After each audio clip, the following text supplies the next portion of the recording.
Structural reform has to do with reforming institutional frameworks and designing government policy in order to make markets function more efficiently so that they can contribute to the attainment of social and economic objectives.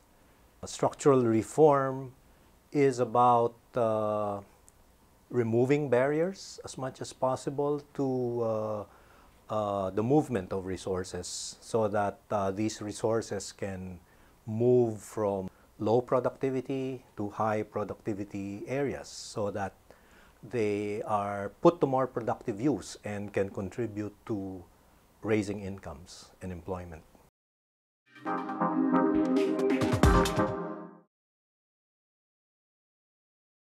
So structural reform is about improving the rules that govern our business sectors. They might be rules that govern competition, or the laws that companies have to obey, or the regulations that govern particular sectors in our economy. And our aim is to make these rules as good as they can be. And if they are good rules, then our companies are more efficient, they have lower costs, and the people in our economies, they benefit through cheaper products, they benefit through more dynamic businesses, and because of that they benefit through jobs.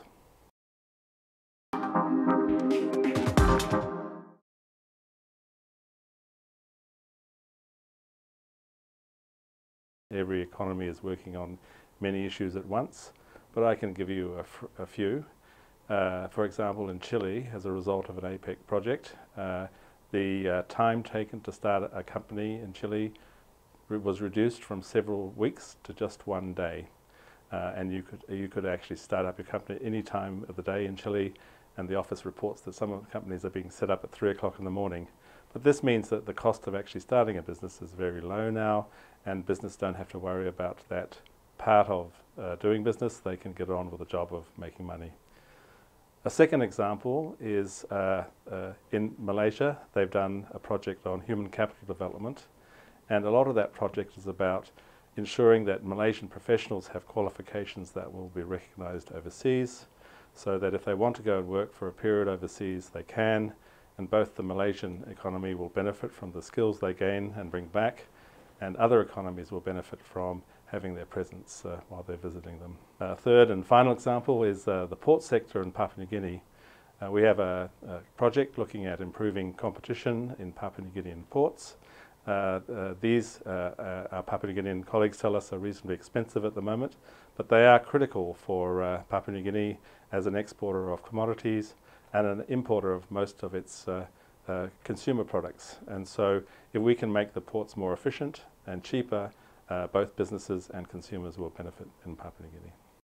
Reducing the cost of business is very important for the Philippines. One of the important objectives for why, or reasons for why, structural reform is critical for the Philippines is that we are still a growing economy, and we need the investment, and we need to raise the rate of capital accumulation so that this can contribute to the growth momentum and generate more employment.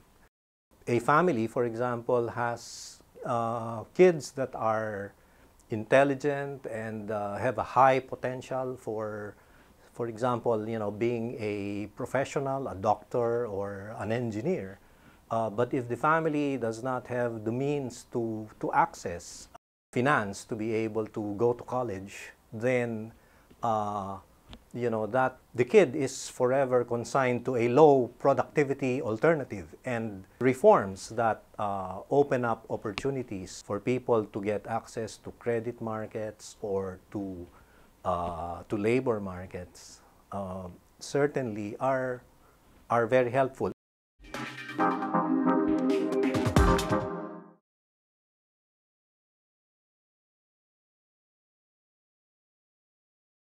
The forthcoming meeting is structured around 5 themes. One is structural reform and inclusive growth. The other is structural reform and innovation. The third is structural reform and services. The last two have to do with the tools for implementing structural reform. And then the fifth would be the specifics, the elements of the post-2015 strategy. The importance of this relates to the Philippines' own priorities. For example, in the Philippine Development Plan, the Philippines puts a lot of importance on inclusive growth, and precisely one of the themes of the Structural Reform Ministerial Meeting is how structural reform can ensure inclusivity.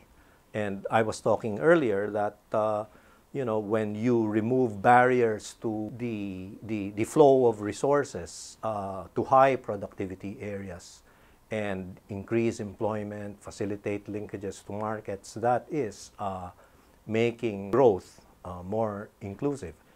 The second point has to do with innovation. Of course, innovation contributes to the growth process.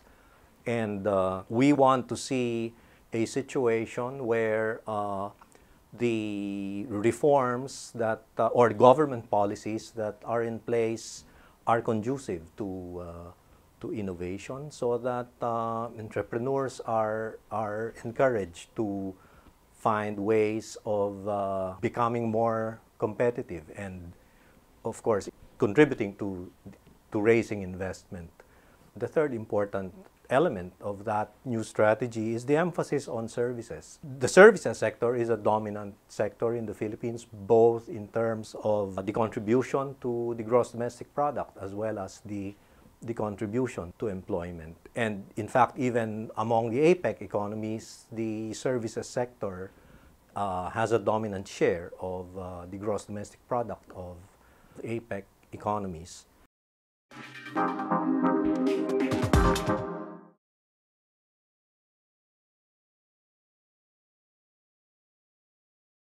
Within structural reform, there's a couple of priorities that people have. One is to actually improve the inclusiveness of the economy for people, so that if we have rules that are light and they're easy to follow, it makes it easier for groups like women, small businesses, or people from disadvantaged regions to get involved in business and be part of the economy. And a second priority is simply just to make it a lot easier for business to operate as a whole. We have a very hands-on ease of doing business program, and I think that is very strongly supported by business because it makes it much easier for them to comply with the rules and to actually get on with the job of innovating and making money.